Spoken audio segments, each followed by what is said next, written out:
O te whaatalo whātu lau whaafonga anga I le nei fo I tai au, alo mai o Talala Radio Samoa.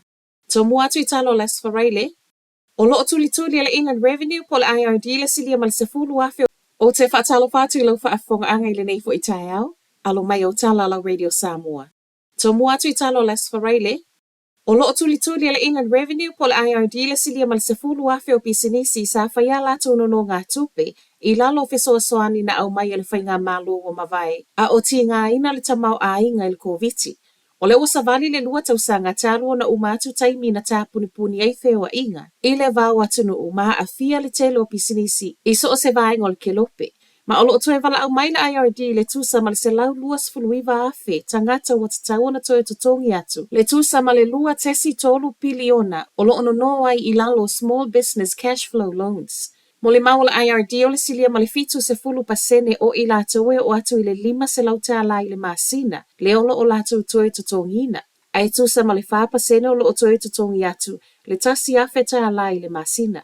O I latoe lo mawhaiona toe tutongi a tono no ngā tupe nei e tusa ma malienga na iai. O le olo tu umailawa no e tongi ai e alai payment plans. Whai mai ai ma le Employers and Manufacturers Association, o no ngā tupe nei sa tele lo na o ngā pisinisi a wale mea moni se manue leo o mai le taimi nei le telo pisinisi o no le lehai o se tupe.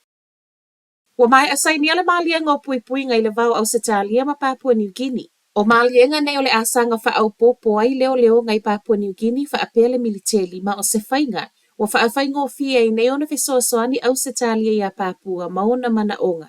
E tusa ma moli mau le pale mio au se talia Anthony Albanese. O lo sau I lalo ai a inga o le malienga wa sainia nei. O le awhetala no a I malona I e lua pe a se taimi e la matia I le file mua o le Pasifika. Po ua oso wha ia foi. A toa mali wha asoa I o wha amtalanga.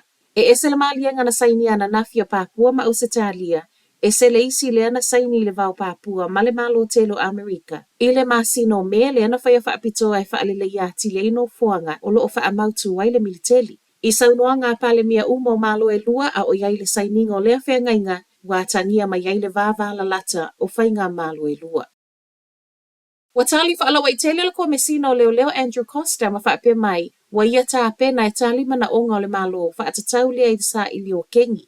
I se tu se le komesina nga ilana Minister Mark Mitchell o loo tala whea ngai le leile tatau na si isi o le malo se wha awhita iai matau fia kengi nei e pei lato te pū lea le awala tele ai maise o le wha atupu la ia o isi whainga wha asoli tu la fono. Pei tai, o le wha atasitasi o kengi no fuanga whai tele o whai mai le komesina e mo o mia mua le sui o le tu la fono ina ia alo iai. I le taimi nei o leo no ngā lue le komesina ma ia whautua ina le minister. E tusa ma mana o ngā whaapeta I ala wa mai a whaata atia mai e ngā lue anga iai.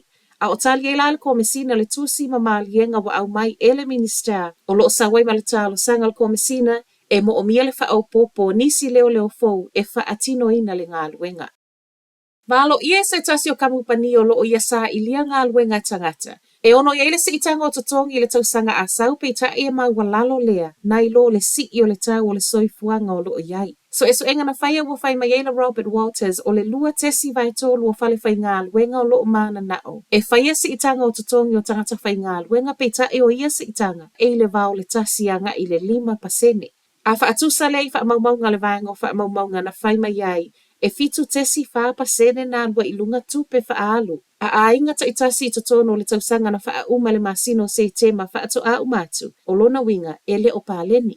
O se so eso enga fo ina mawai o le fast food ma le 5% o whale whai ngā luenga. O lo o whetaia I pēa ma le lu itau o le fiu e su e nisi tangata whai ngā luenga.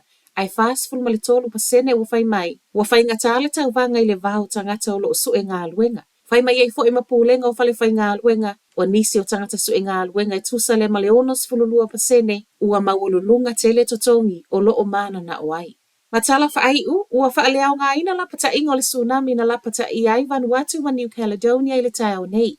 Whai mai le German Research Center for Geosciences, e fito tesi lua le mālose le mafui e na lului nai Vanuatu, ai tusa ma le 10 kilomita lo na loloto. A o le United States Geological Survey e fito tesi tasi le mālosi, a o le loloto e tusa le ma le fast full ma le 4 kilomita. Na sa wai malapata inga ya Vanuatu wha apea New Caledonia sau niuni e ono muli mai ai male tsunami pe ta ai